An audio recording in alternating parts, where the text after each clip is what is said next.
SEO.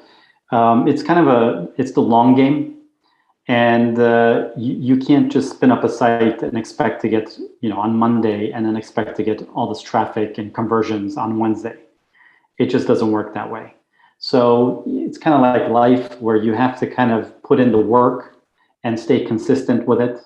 And over time, we've seen that the SEO campaign kind of overtakes, most, if not all, of the other campaigns. But it takes time. You have to plant the seeds, you have to do the research, you have to do the homework.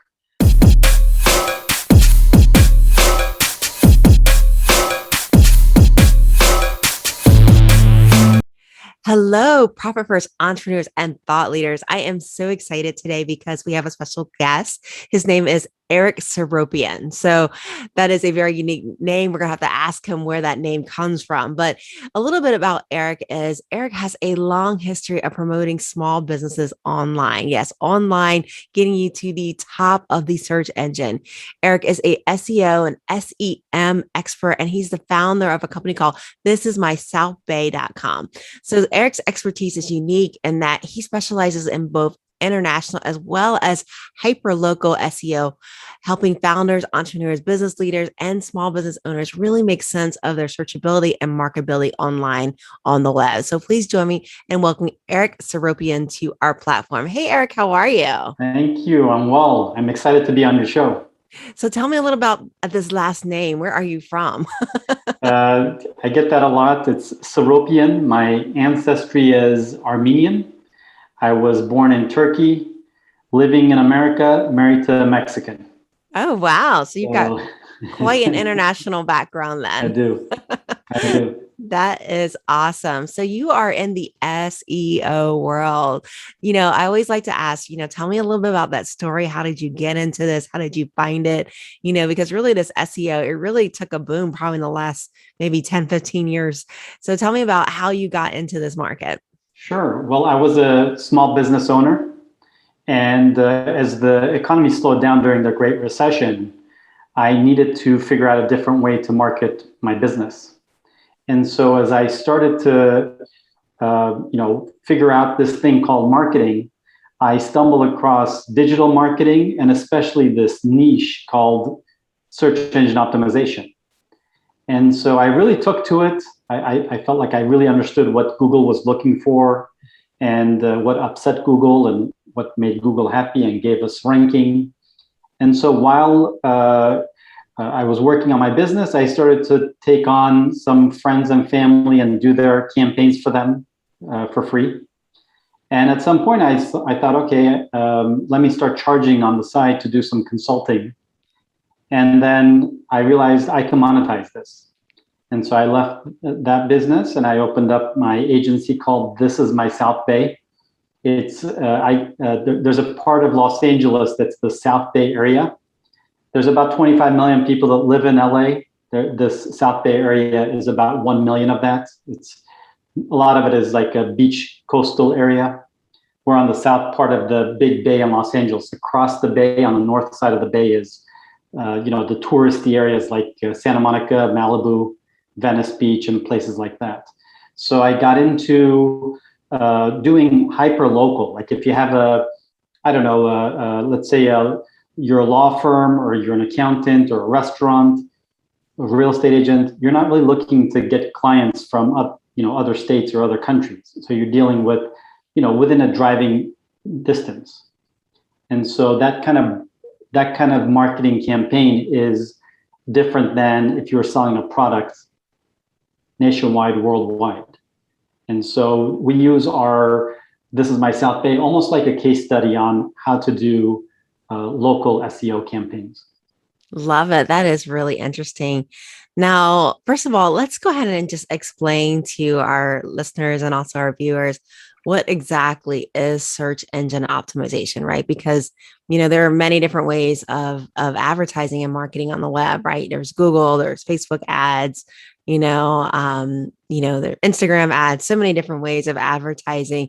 So what exactly is search engine optimization or SEO? So let's say we're searching for something. For example, I need a chiropractor. And so I go to Google, Yahoo, Bing, a search engine like that, and I type in chiropractor. And so up comes results on chiropractors that would be near me. Those are, when you look at on the search engine results page, you have the top 2 or 3 that are what is called sponsored. And at the bottom of the search engine results page, you have the bottom 2 or 3 that are sponsored. Now that middle of the page, you have 10 on a page that are organically placed there. So Google decides if you're going to be ranked for that search term and where you're going to be ranked, number 1, number 30, etc. The process of getting ranked on the search engines organically is called search engine optimization.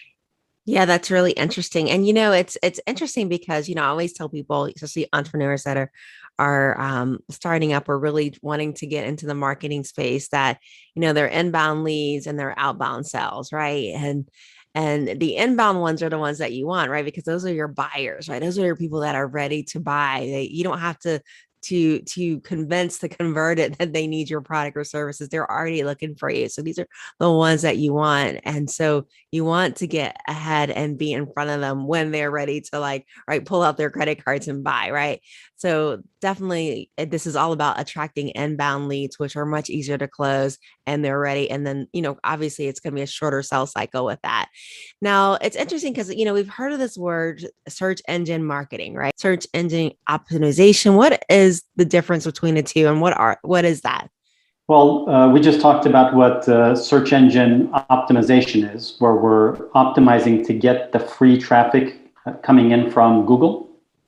And so that is, you can't buy that traffic. That's something that Google either decides that they're going to give that to you or they're not. So as far as search engine marketing goes, search engine marketing kind of covers, the full spectrum of search engines. It could be paid ads, it could be ad placements, links, things like that. So that covers everything. And what we focus on is the SEO part of it. What we want to do is we want in time to get that free, consistent traffic coming in from Google, because it takes time to get that. You have to consistently work at it. It could be 3 months, it could be 9 months that you start to get that ranking coming in. And when you get the ranking, then hopefully you get the people visiting your website or filling out a form or calling, whatever conversion metric is important to you. It takes time to get that going. So that's what we focus on, is eventually getting that SEO traffic. You have a lot of the Google ads and the Bing ads and even the Facebook ads where prices are going up every day. And so it's getting more and more expensive, more and more competitive to get visitors to your website. So what we want to do is we want to lay out a plan that through your social media, through your website, getting emails on your email list, to create a community within the World Wide Web. And so you're not constantly hunting for new business. You can work within your community and still be obviously reaching out to get new business. But as time goes on, it's getting more and more expensive. Right. So if you can get those organic leads, right, that's even better, right? Yes. Than having to pay $47 Facebook ads, right? per lead. So tell me, how do you get to the top of the list, right? How do you get to the top of the list so that you're right under those sponsored ads? Sure. Well, there's a magic hashtag. It's Shift7. No, I'm just kidding. So there are things that you need to go through to make sure that you can get ranked. So the first thing to keep in mind is Google is very particular in the website that they're going to refer over and kind of put their seal of approval when they give your website a ranking. So the first thing they want to do is they want to make sure that your website is quote unquote optimizable. Like it doesn't take forever to load. If it takes 10 seconds to load, that's forever. The user gets frustrated and leaves. We want to make sure that the pages are tagged correctly, so that when Google goes in and spiders the site and crawls the site, it understands what each page is about. It understands where you're located, so that if you're looking for, let's say, a hair salon in Los Angeles, you don't have hair salons that come up in Atlanta, New York City, and so on. So you have to be clear on how you tag your pages, your meta tags, your alt tags. Make sure that Google will understand that. The website needs to have a good user experience, because sometimes we've all been on sites where you go and you want to purchase or you want to call and that link is broken. Or you go down the funnel of the website and then you go backspace and that page has been expired. Things like that, where the website is something that Google would be proud to refer traffic to. So once we have the website ready to go, then we need to figure out what are the keywords that we want to target. So if you sit in front of Google, the search box, what would they type in the search box to find your business? So we do a keyword analysis, and then we see what keywords our client is ranked for and what they would love to rank for. And then after that, it seems like every business has, especially the local businesses, they have the business down the street they think is doing great. They'd love to, do what they're doing. So we ask for minimum 5, at the most 20 direct competitors. And we do that same exercise where we look to see what keywords the competitors are ranked for. So we give reports like, they're ranked for this keyword, they're ranked number, 5, and the average search volume for that keyword is, let's say, 300 a month. So we give some data on, here's what your competitors are ranked for, which keywords work for you. So at that point, we have the website optimizing. It's ready to go. We've done a website research for the keywords, and we've done a competitor research to see the keywords that we want to lock in on. And so we have the keywords ready to go. So once we do that, then we need to start to optimize for those keywords. And some ways to optimize are building out content. It could be video, it could be audio, it could be a blog post. And we need to get links coming into those pages. So if I write a blog article about you and I create a clickable link from my website pointing to your website, in Google's eyes, that's building authority. So the more websites you have pointing to your website, the more authority you're going to have, the better chance you're going to have to be ranked. Wow. So I'll stop there if you have any questions. I can talk forever. Google is pretty smart, Oh my goodness, that it can actually rank you based on authority and like backlinks, forward links, and all these kind of crazy linking. That is amazing. I mean, I guess they said that Google has become a great big spider, huh?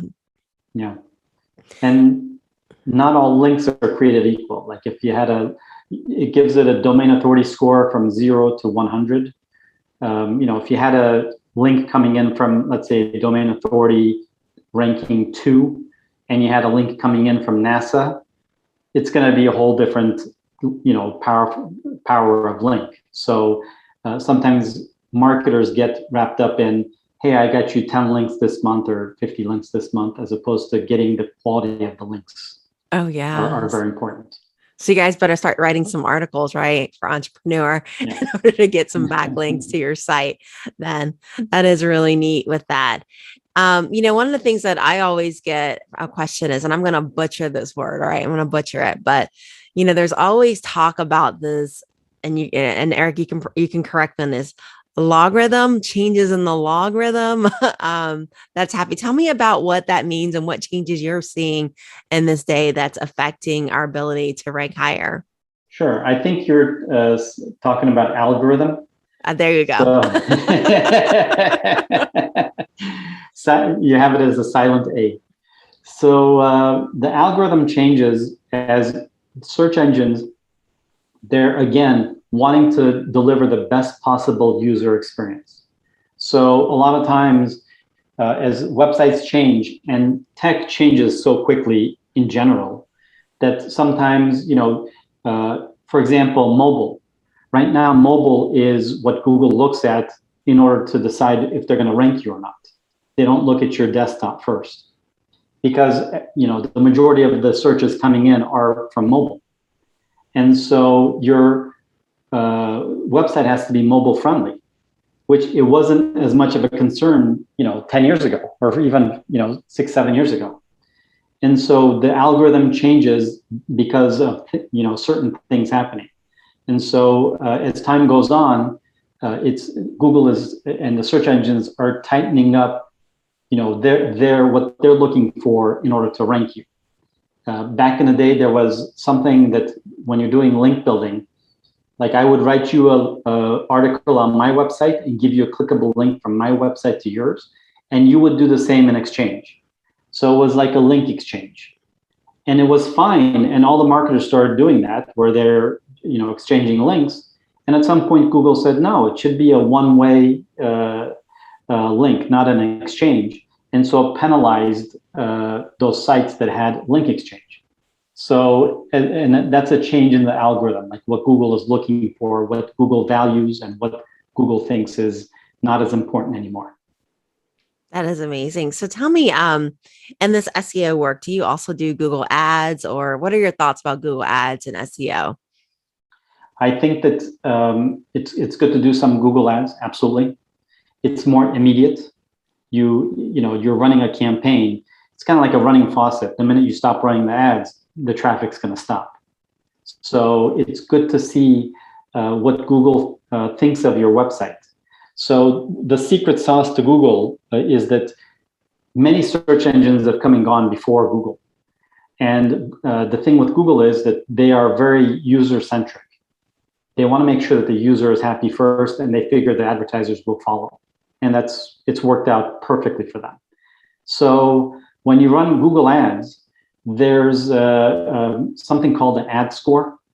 So Google decides, okay, this keyword with this website is a good match. I'll give it a score 7. This other keyword, I don't see that this is a good match with this website. I'm not going to give it an ad score. It's going to be a 0 or a 1. So what happens is when you have a 0 or 1 or even a 2 score, your website, your ad will not be seen for those keywords. Google will not even sell you the traffic. So, which is kind of crazy because you're bidding. I've been, doing campaigns sometimes where we bid the highest bid, and the ad doesn't get seen because Google, again, wants to deliver the best possible user experience. So if it feels like, okay, you're offering this, you're offering pencils on your site and there aren't any pencils on your site, even though you're bidding for that keyword. So I will not sell you the traffic. I don't want my users to have a bad user experience, is their thinking on it. So what we do is not only do we get traffic from the Google Ads campaigns, but we also see what Google thinks of our keywords. So it could be that we bid on 100 keywords, and let's say 80 of them, we have a decent ad score. And then maybe the bottom 20, we don't. And so we're not going to waste time optimizing for those keywords because Google is not going to rank us. If they're not billing us and even showing our ads for that keyword, they're certainly not going to rank us. So we have to go back to those landing pages and see what's wrong and to correct those landing pages so that Google will understand that that keyword matches with our website. So we use it for SEO purposes also, but also Google Ads is something that you can get more of an immediate response. I love that. The fact that even Google's strategy, right, is to make sure that their end user is happy, right? Because they realize that the end user is happy, even though the end user isn't paying anything for this, that their real customers are going to come after them because they're obviously attracting the ideal customer through the experience that they're providing that their end user. So, I think that's I think there's some lessons in there that we can explore one day and just talking entrepreneurship about, attracting our ideal customer by attracting who they're trying to attract. Right. I think that's something to definitely talk about with that. And, I always want to know, with search engine optimization and a lot of us, this is not our zone of genius. It's not something that we are going to do, right? We're good doctors, good lawyers, good manufacturers, right? Good construction people. And, And we're not going to get into SEO. So Eric, how do we find out more? Where do we find out how to work with you? Tell me about how do we contact you for that? Sure. Well, you can go to my website, thisismysouthbay.com, and you can book there's a book now button there at the top of the page. You can book a 15-minute free meeting with me. We will go over strategies. If you want to go over if someone wants to go over what keywords their website is ranked for, or if they want to see what their competitors are ranked for, we can jump on a Zoom call and screen share. We can do it on the phone. And also at the bottom of the page there on our homepage, they can put in their website address and their email address, and we will send them a report on what keywords their website is ranked for. Oh, wow. It's a free report. That is really neat. That's a real gift to get from contacting Eric. And I'm going to go ahead and put Eric's information so that you can contact him in our show notes so that you guys can contact him, find out how you're ranking and optimize that for SEO. One of the questions I love to ask our guests as we start to close out is, if you could leave our viewers and our listeners with one piece of advice, it can be business, it can be personal. What would that one piece of advice be? Sure. I'll stick with what we've been talking about with SEO. It's the long game, and you can't just spin up a site and expect to get on Monday and then expect to get all this traffic and conversions on Wednesday. It just doesn't work that way. So it's kind of like life, where you have to kind of put in the work and stay consistent with it, and over time we've seen that the SEO campaign kind of overtakes, most, if not all, of the other campaigns. But it takes time. You have to plant the seeds, you have to do the research, you have to do the homework. Whether you work with a consultant, the agency, or you do it yourself, you have to stick with it, because you can't just do it for 3 months and walk away for 6 and come back for 2 months. And that's kind of not what Google rewards. Absolutely. Absolutely. So tell me, Eric, I'm just curious, should we be changing our website that often then, since it's a long game and, it has to be crawled and discovered? Should we be changing our websites often? I don't think you need to change your website often. My suggestion always is to check competitors and see, what you think of the websites. Sometimes they look stale when you compare it to competitors, and sometimes it looks great. So, but you need to keep it updated to the point where it's mobile friendly, it loads quickly, that it's functioning properly. As far as the color scheme or things like that, that's a whole different thing. We find that sometimes when we're getting traffic to the website and the conversion rate is low, and certain things are off, then we take a look at the website to see if it's kind of falling behind the competitors. But other than that, I don't think that you need to redo your website every 6 to 12 months or anything like that. Got it. So it just needs to be, it has to fulfill the needs of the end user, right? The one that's searching for you, that, give us instant gratification, right? Tell us what we're looking for and why we should buy and where to call and make sure we can use our phones to do it. Exactly. It just needs to be maintained. Absolutely. That absolutely makes sense. Thank you, Eric, so much for joining us today and sharing your knowledge on SEO and SEO marketing. Thank you very much.